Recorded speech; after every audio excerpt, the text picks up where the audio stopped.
10 برترین دانشمندی که جهان را تغییر دادند. با درود به شما همراهان گرامی.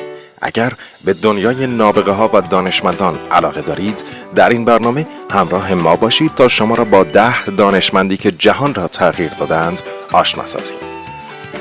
شماره 10: ارسطو، 322 تا 384 قبل از میلاد. ارسطو شاگرد افلاطون و آموزگار الکساندر کبیر، فیلسوف نابغه یونانی و دانشمند عصر باستان بود.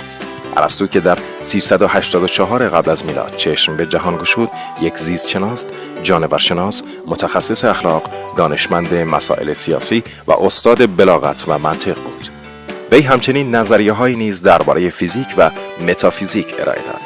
ارسطو با ذهن باز خود توانست در حوزه‌های مختلفی به کسب دانش بپردازد و نوشته‌های شگفت‌انگیزی از خود به جای بگذارد، اگرچه تنها بخشی از نوشته‌هایش تاکنون به جای مانده است.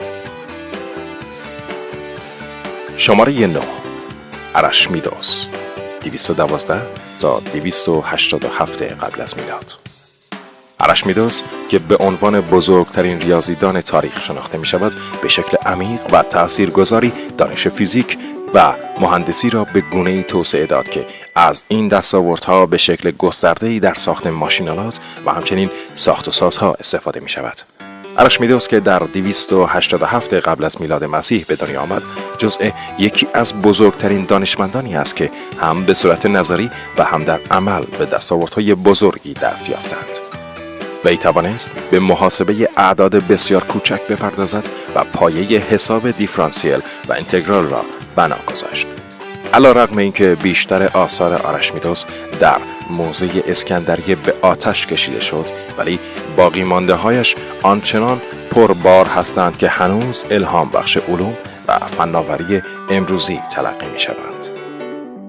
شماره 8: گالیله، 1564 تا 1642. گالیله که به خاطر کشفیاتش در نجوم و فیزیک به عنوان پدر علم مدرن شناخته می شود، در 1564 در شهر پیزای کشور ایتالیا به دنیا آمد. وی توسط پدرش برای آموختن طب به دانشگاه فرستاده شد، ولی وی علوم و ریاضیات را به عنوان حرفه‌اش انتخاب کرد و برای رصد کردن ستاره‌ها و کرات نخستین تلسکوپ را ساخت. وی همچنین با مشاهده تکانهای چلچراغ کلیسای جامع پیزا قانون آونگ را کشف کرد. همچنین گالیله کشف کرد که سطح ماه صاف نیست، بلکه حاوی حفره‌ها و گودال‌هایی هست که نام دهانه را بر آنها نهاد. به علاوه وی 4 قمر را در اطراف سیاره مشتری کشف کرد و بعدها نام وی را بر آن اقمار گذاشتند. وی نظر نیکولاس کوپرنیک را مبنی بر اینکه خورشید در نقطه مرکزی سامانه خورشیدی یا همان منظومه شمسی قرار دارد تایید کرد. گالیله در سالهای پایانی زندگیش نابینا شد و در سال 1642 میلادی درگذشت. شماره 7: مایکل فارادی، 1791 تا 1867. مایکل فارادی که در 1791 در بریتانیا متولد شد، پسر یک آهنگر بود و پس از تمام کردن کلاس 4 مجبور به ترک مدرسه شد. وی در یک صحافی مشغول به کار شد و در همینجا بود که به صورت خود آموز به تکمیل مهارت‌های خواندن و نوشتن پرداخت. وی پس از مطالعه بسیاری از آثار آکادمیک به علوم و به خصوص به رشته الکتریسیته علاقه‌مند شد. وی بیشتر به خاطر کشفیاتش در زمینه القا و چرخش الکترومغناطیسی، نظریه میدان الکترومغناطیسی، دیامغناطیس و اثر مگنو اپتیکی شهرت دارد. این نابغه فروتن موتور الکتریکی و حلقه فارادی را اختراع کرد. طبیعت کنجکاو و پیگیر فارادی باعث شد به انجام سخنرانی‌هایی در زمینه علم شیمی بپردازد و بعد از بازنشستگی همفری دیوی در مؤسسه سلطنتی تدریس کند. شماره 6: توماس آلوا ادیسون، 1847 تا 1931. توماس آلوا ادیسون ملقب به جادوگر پارک ملو در 1847 دیده به جهان گشود. ادیسون که به عنوان یک دانشمند و مخترع عالی قدر شناخته می شود، در طول زندگیش تعداد حیرت انگیز 1093 اختراع را به نام خود ثبت کرد. بیشتر اختراعاتش در زمینه‌های باتری، گرامافون، سیمان، مین، تلگراف، نور و برق بودند. وی همچنین تلفن را که به وسیله گراهام بل اختراع شده بود تکمیل کرد و کینتوسکوپی را اختراع کرد که برای تماشای فیلم‌های متحرک استفاده می شود. دیگران ادیسون را همواره در حال کار می‌دیدند و گفته می شود وی روزی 20 ساعت کار می کرد. ادیسون با کمک دستگاه ثبت رأی الکتروگرافی خود سیستم رأیگیری دیجیتالی را برای استفاده در مجالس قانونگذاری ابداع کرد. وی همچنین ایده‌ای را مطرح کرد که در آن با نگهداری میوه‌ها در خلا باعث افزایش طول مدت مصرف آنها می شود. شماره 5. ماری کوری 1867 تا 1934. ماری کوری نخستین زنی است که برنده جایزه نوبل شده است. این کاشف و دانشمند در سال 1867 به عنوان پنجمین فرزند خانواده در شهر ورشوی لهستان متولد شد. ماری کوری به دلیل عزم راسخ خود در انجام کارها همواره به عنوان منبع الهام بخش دانشمندان زن در سراسر دنیا شناخته می شود.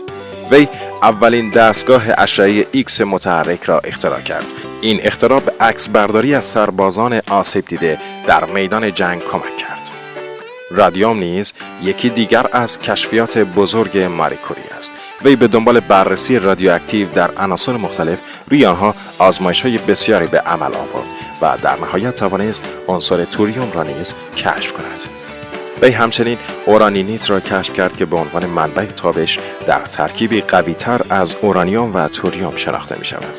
ماری کوری به دلیل کشف مواد رادیواکتیو به عنوان مادر بمب اتم شناخته می شود. با این وجود با تمام نبوغ، تلاش زیاد، صبر و دقت بالایش در انجام آزمایش‌ها، اما در 1934 در اثر تابش مواد سمی جان خود را از دست داد. شماره 4. لویی پاستور 1822 تا 1895. لویی پاستور در زمینه‌های علوم، فناوری و پزشکی کمک‌های برجسته‌ای به دنیا ارائه داده است. این نابغه در 1822 متولد شد و زندگی کاریش را صرف شیمی و میکروبیولوژی کرد.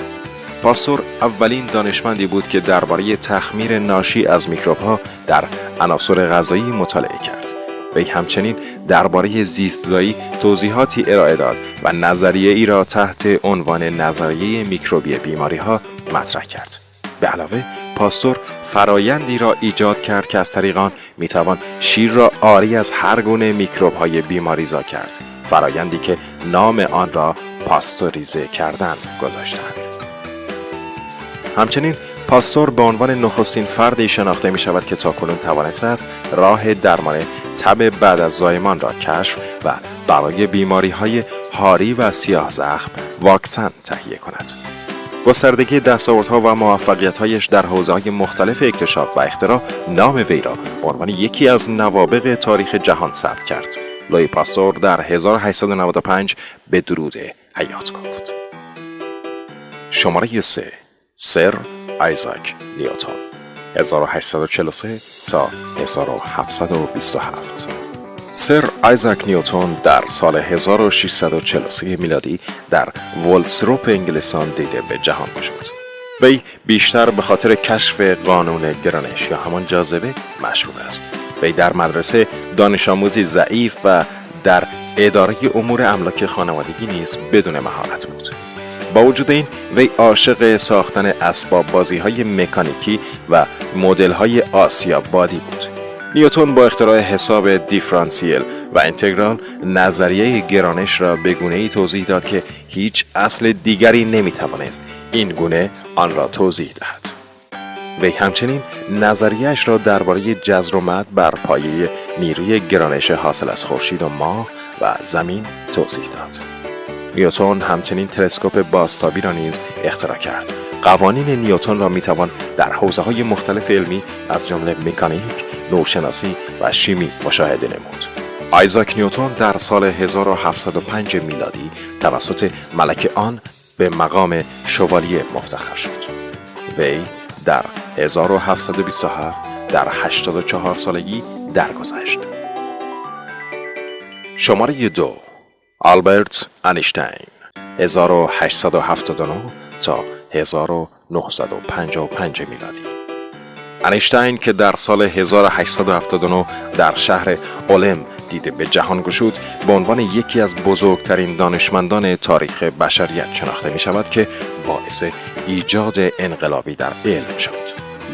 مرد قرن دارای آثار خارق‌العاده‌ای در علم فیزیک است و به همین خاطر و به خاطر تلاش‌هایش در توسعه نظریه عمومی نسبیت وی را به عنوان پدر فیزیک مدرن می‌شناسند. E=mc2 مشهورترین معادله جهان است که بمب اتم را بر اساس همین نظریه ساختند. نظریه نسبیت خاص انیشتین به عنوان بزرگترین دانشمند قرن 20 علم فیزیک را به گونه‌ای متحول ساخت که حتی دانشمندان سازمان اروپایی پژوهش‌های هسته‌ای را نیز به چالش کشید. ذهن نابغه آلبرت انیشتین برای پیشرفت علمی باعث ایجاد تغییرات عظیمی در جهان شد. انیشتین علاوه بر هوش و نبوغش شخصیت مشهوری بود که با رفتار دلبرانه‌اش می‌توانست هر زنی را به خود جذب کند. این نابغه بی‌مثال در 1921 به خاطر تلاش‌هایش بر روی فیزیک نظری و کشف اثر فوتوالکتریک به دریافت جایزه نوبل نائل شد. آلبرت انیشتین بزرگترین فیزیکدان تاریخ در سال 1995 میلادی در شهر پرینستون آمریکا دیده از جهان فرو بست. شماره 1. نیکولا تسلا 1856 تا 1943. این دانشمند اهل صربستان به دلیل دانش بی حد و مرزش در حوزه‌های مختلف علم و فناوری در صدر این فهرست قرار دارد. بدون تردید این دانشمند که در سال 1856 میلادی به دنیا آمد یک فرد بی‌نظیر بود. وی می‌توانست به 8 زبان صحبت کند، فقط با یک بار خواندن کتاب آن را بازگو کند و وسیله‌ای را فقط با یک بار دیدن و بدون یادداشت برداری بسازد. نکته جالب در مورد نیکولا تسلا این است که وی تا آخر عمرش مجرد باقی ماند. تسلا تقریباً همه چیز را به تنهایی درست می‌کرد و بسیاری از ایده‌های او بعداً توسط دانشمندان هم عصرش ساخته شد. تسلا برترین دانشمند جهان پیش از آن که ادیسون چیزی درباره الکتریکی بداند، جریان متناوب ایجاد کرده بود. گولیلمو مارکونی به خاطر اختراع رادیو برنده جایزه نوبل شد. از تمام ایده‌های تسلا استفاده کرد. ویلهلم رونگتن کاشف اشعه ایکس و رابرت واتسون وات مخترع رادار همگی ایده‌هایشان را از تسلا گرفتند. تقریباً هیچ کاری نماند که تسلا انجام ندهد. نخستین کارخانه برق آبی در آبشار نیاگارا، آزمایش‌های مربوط به مهندسی بروتی، ترانزیستورها و دستگاه ضبط امواج رادیویی از فضای خارج از زمین همگی توسط تسلا ساخته شدند.